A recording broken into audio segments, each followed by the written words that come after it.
In this video, I will go through the module 4, which is actually related to the atom similar to hydrogen atom. So first part is actually the behavior of our radial wave function near the origin. So the reference textbook is actually a modern approach to quantum mechanics by J.S. Townsend. Now anyway, for potential energy which have a spherical symmetry, the eigenenergy function is actually a simultaneous eigenfunction for L square and Lz. So we can write actually our eigenfunction in this way. Okay, that is actually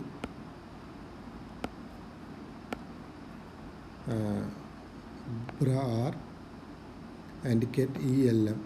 Okay, where E stands for energy, L stands for orbital number, and M is actually magnetic orbital quantum number.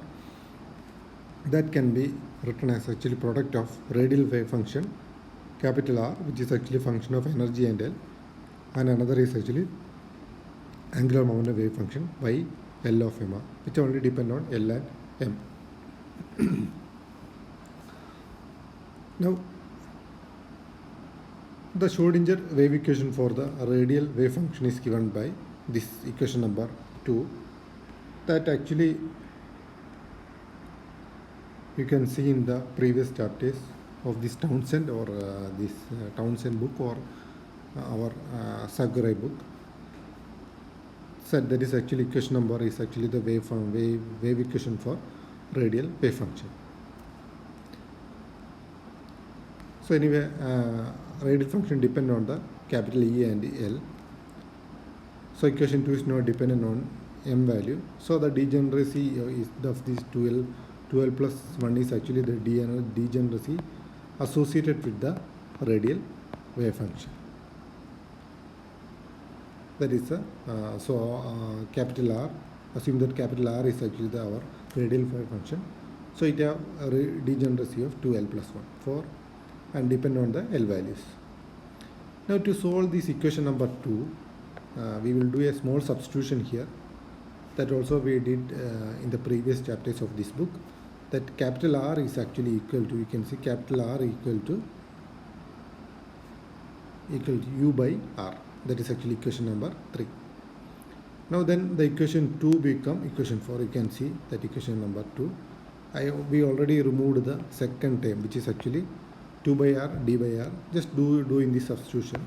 Okay, if I solve this equation like this way, I can get the simplified equation number 4.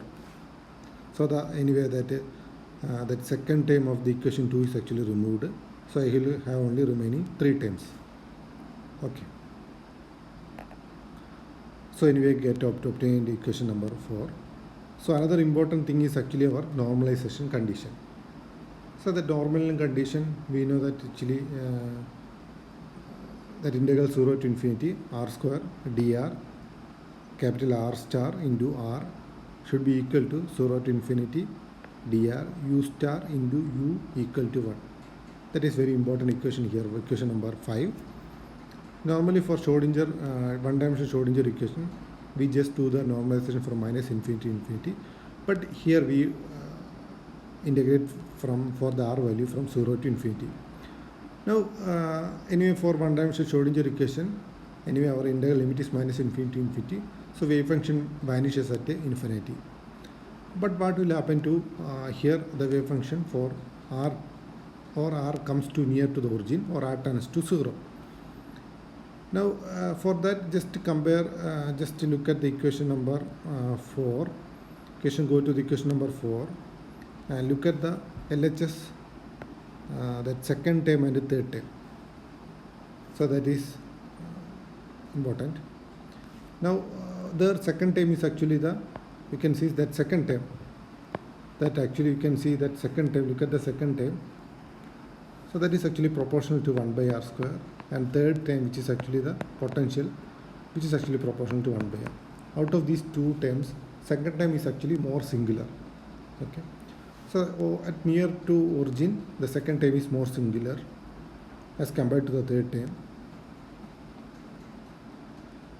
Now anyway, if I combine both, anyway near the origin, there is a that the wave or that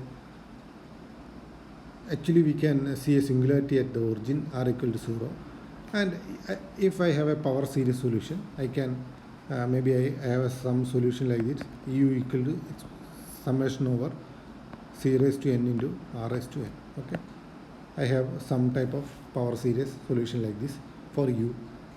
Now suppose I have a solution like this way. Now I want to study the behavior for this power series solution at r tends to 0. Now to study this problem, just I do a substitution. Just assume that I have a wave function like this: u equal to r raised to s. I just substitute that in equation number 4. If I substitute in equation number 4, I will get actually new equation number 6.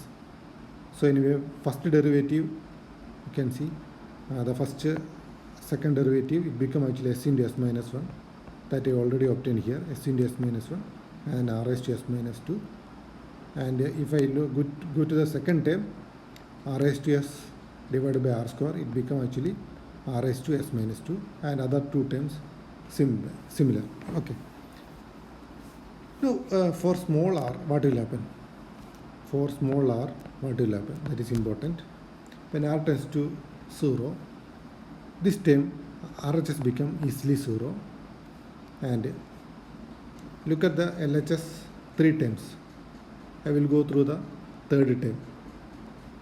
Now if I write third term like this, v of r into r square into r raised to s minus 1. So anyway, RHS is 0. The coefficient of LHS should be, all terms should be,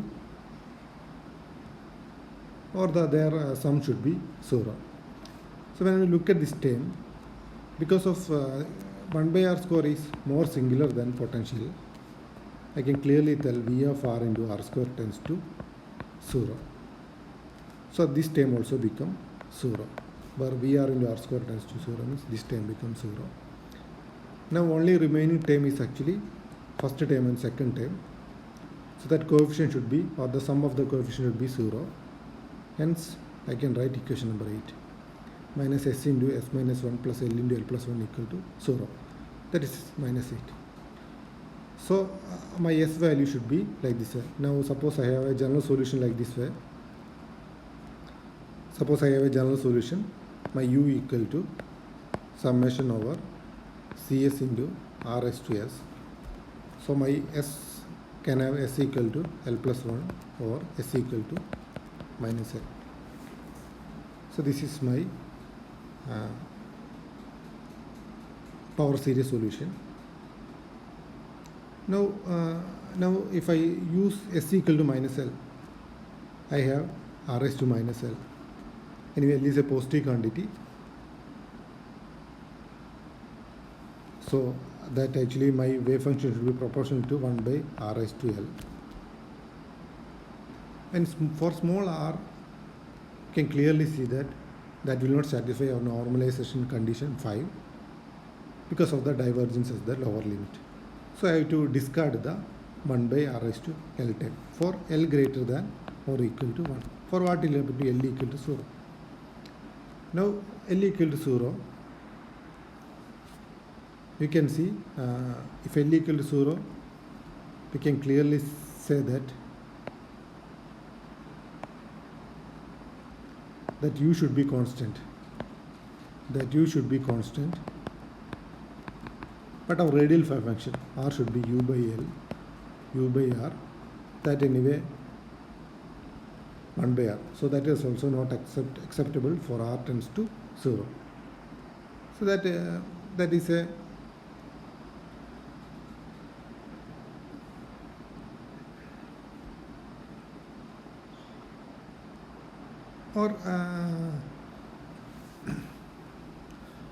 assume that wave function behave like 1 by r. Just to go to our Schrodinger 3-dimensional wave equation. I have this one. First one is actually kinetic energy part. Second is actually potential energy part. Now if I my kinetic energy operator operate on 1 by r. I can see equation number 9.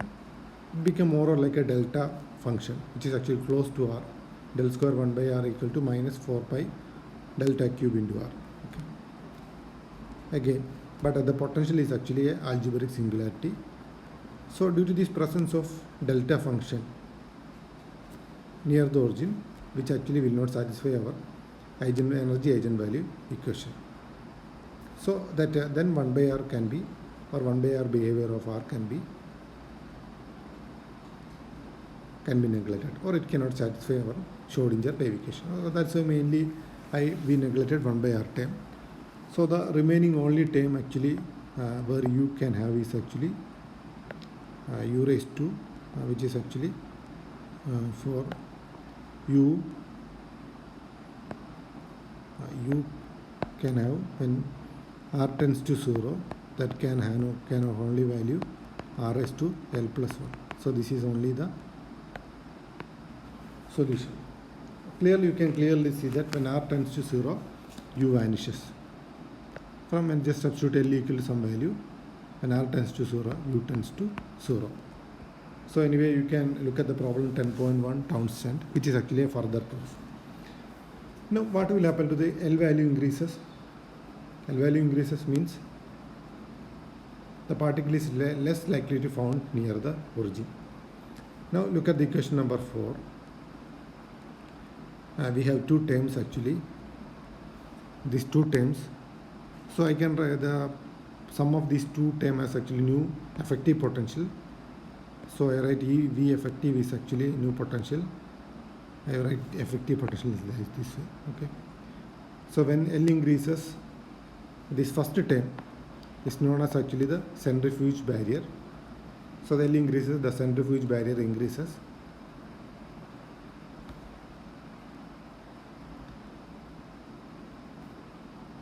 So that actually keep the particle away from the center. Okay, L increases, that's why the particle is less likely to be found at the origin. Now when I look at just a comparison, anyway potential is actually a negative term, okay, where L into L plus 1 is actually positive term. Okay. Now when I look at it graphically, you can see the V effective and the centrifugal barrier plus V of R. Okay, one is to negative, and centrifugal barrier is actually for increasing L. You can see the behavior with function of R. So when R tends to 0, the centrifuge barrier is maximum. Now in the right side you can see another graph for different L value. Okay.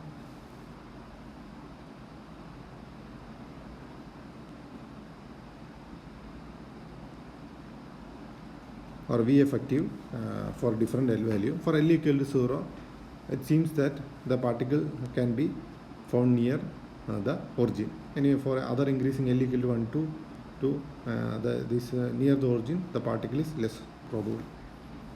So that anyway we can see from this equation.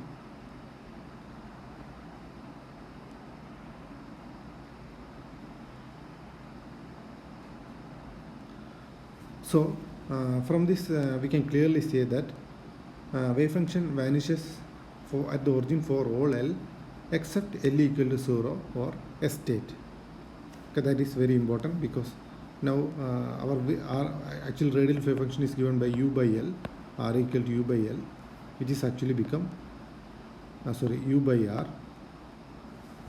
So that actually our radial function become actually R raised to L. So when L tends to 0, L equal to 0, for that state the wave function will not vanish, but for L equal to 1, 2, etc., the wave function vanishes.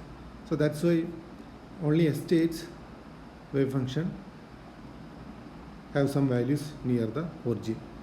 Now suppose for example, suppose we already hear about annihilation of positron and electron.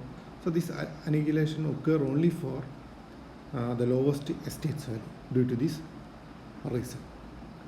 Okay, so this is all about the radial wave function at the origin. Okay, Now I will stop the video here.